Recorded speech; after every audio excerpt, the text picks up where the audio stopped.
What's up, everybody? It's your boy Al. Happy Saturday. Hope y'all are doing well. Been missing y'all a minute. Been a little busy with my schedule, but I still wanted to chime in on some stuff. We have a new NCAA swim champion, Lia Thomas. This is the transgender 6'4" transgender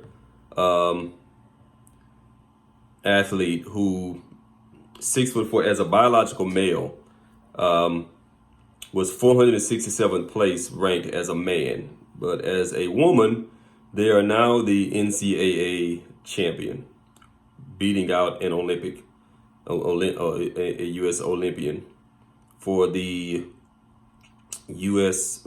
NCAA 500 meter freestyle. And there are a lot of people up in uproar. And I have to say that as a man of God, as a man, as a Christian man, I have to honestly say, really not too concerned. Really don't have any outrage, and I don't have outrage because women, this is all on y'all. It's y'all fault. Y'all asked for this. That's what y'all get. Y'all championed this. Y'all championed all of this. When this stuff first started going down and transgender started happening, trans women, trans men, and men would make faces and look at it and ask questions. It was all the women who told us to shut up, who told us to stop being so toxic and told us stop being so closed-minded and homophobic. It's all the women who did that. You go through any feed, you find anything pro-transgender, pro-homosexuality, pro any of that. And everybody who is going to be pro for it are going to be women. The men want to know more, need more information, or don't agree. Women will be there in a heartbeat to insult them, call them toxic males, toxic masculinity, closed-minded, threatened, homophobic, and everything else. So, as a man, as a heterosexual man, I gotta say, I really don't care. This is y'all fault. Y'all did this. Y'all made the bed, now y'all laying it. I think fellas, I think we need to sit this one out. I just do. I think we need to sit this one out. Let the women handle this themselves. Because see, here's what you thought. You thought that these kind of situations with people like Lia Thomas would be bringing an end to the toxic masculinity, patriarchy that you've wanted to see die. But what actually happened was a white male basically continued to tell women what to do. This is basically a case where in a world where women have tried to get rid of toxic masculinity, this is toxic masculinity in its most rawest, uncut, cold-hearted form.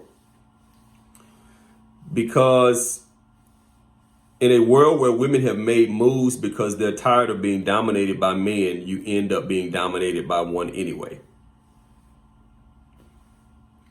This is when women have been trying to get from under the thumb of men and not being dominated by men.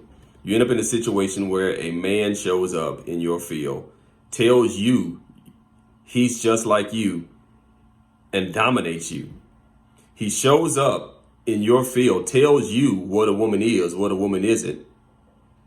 He tells you that he's one of you, even though he doesn't go through the same things that you go through biologically, mentally, emotionally.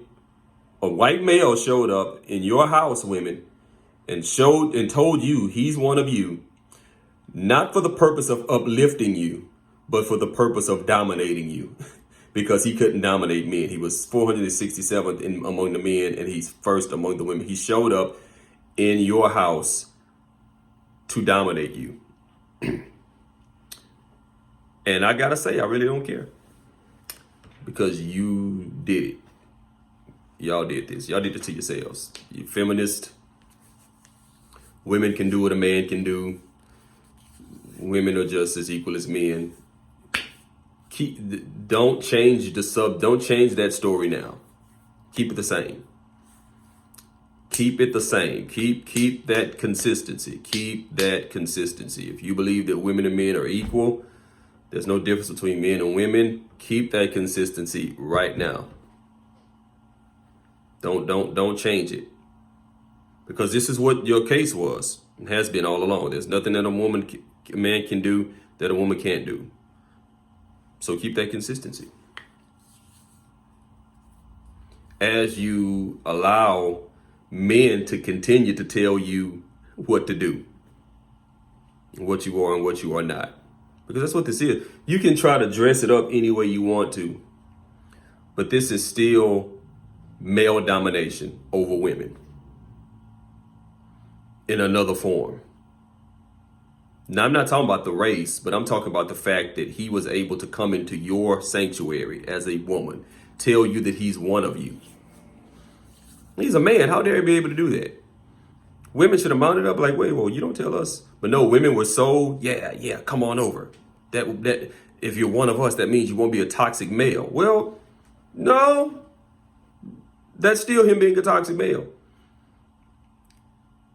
Pushing you over and saying that he's just like he's one of you, going out when your daughters worked hard and put in all of their life's work to be great swimmers, just jumping ship, going from a man to a woman to come over and dominate you in your sport.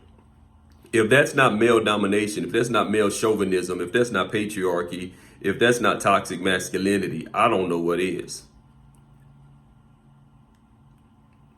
I really don't. Because in the end, all of the moves that have been made on behalf of the LGBTQ community, the transgender community, have been for the sole purpose of tearing down what masculinity is. And heightening feminism, redefining feminism. Well, in this particular situation, none of that happened. None of that happened. Masculinity hasn't been redefined. It's only been masqueraded in a 6'4" Lia Thomas. And I hear women crying. This isn't fair. That's not fair. Well, but this is what you wanted. Or maybe you didn't think it through. Maybe women have been so stung by masculinity, by male domination, as they say, being dominated by a male, that they didn't care to think this through. But I bet you're thinking about it now, aren't you? Y'all are thinking about it now, because this isn't where it's gonna stop. How many women in the near future that will be WNBA bound are not gonna make it because some dude's gonna get in there and who's not good enough to make it to the NBA, but he's gonna make it to the WNBA. What's to stop 40 guys from coming to women's basketball, becoming women's NCAA superstars, and crowding the WNBA draft, all getting drafted, and no women getting drafted, no natural born women getting drafted? What's going to happen with it? Because that's coming. This is just the tip of the iceberg. In the near future, you're going to have a WNBA draft where none of the women get drafted. Just like for a while, none of the that was a draft a few years back. It was more than a few years now, where all of the kids were coming out after high school. All of them got to the NBA. All of them sucked. And so what the NBA did one year is they didn't draft not a single one of them. They drafted all European players. All European. None of the kids who came out of high school and bypassed college, none of them got drafted. Every single one of them went passed over. And NBA drafted all Euros, all European players. Or most, I'd say most European players. But most of the college basketball players, or the players who came out of high school, all of them, most of them got passed over. Like 99% of them got passed over. And after that, coming out of high school didn't look so good anymore. When the NBA found a loophole to bypass you because you weren't ready to play ball. What's going to happen in a few years when the WNBA draft happens and you have 40 to 50, I don't know how many spots are in the WNBA draft. I think maybe 40 to 50 WNBA draft spots. What are you going to do in 4 to 5 years when the WNBA draft happens and there are 40 to 50 Lia Thomas is sitting there? And your daughter was an All-American in high school, All-American in college, and she can't live her dream as a WNBA player because 6'4" guy who couldn't play with the boys decides to play with the girls. What are you gonna do? How you gonna take that? This is where this is headed. If y'all think this stops here, it gets way worse. So, ladies, this is on y'all. Y'all made this bed, like Mom used to say. Y'all made this bed, y'all lie in it. I have nothing to say. I'm not going to go on a rant about whether this is fair or not. I'm not going to insult the intelligence like that. Good and well, this isn't fair. This isn't fair. It isn't of God. It's just not, none of it. So, but ladies, y'all were so busy calling us toxic males, letting it through. This is what you get. You're so busy championing these communities, crying about their eligible men. So what are you gonna do, ladies? Y'all wanted this, so this is on y'all. This is up to y'all. I have nothing to say one way or the other. It's on you, ladies. What y'all gonna do? It's your boy Al. I'm going to the highs. Peace.